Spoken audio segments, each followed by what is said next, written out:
Binalita ng GMA na bumili ng 10 buses ang local government ng Davao. Ibig sabihin, pundo ng Davao ang pinangbili ng buses na mga ito at hindi sa national budget.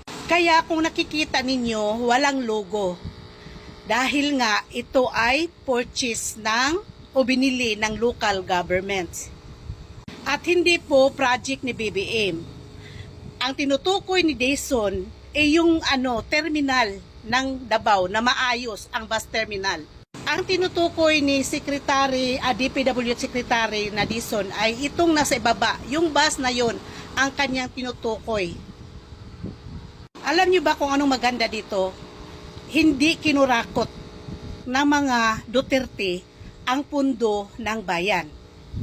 Nakikita at kailanman hindi nang aangkin ang mga Duterte.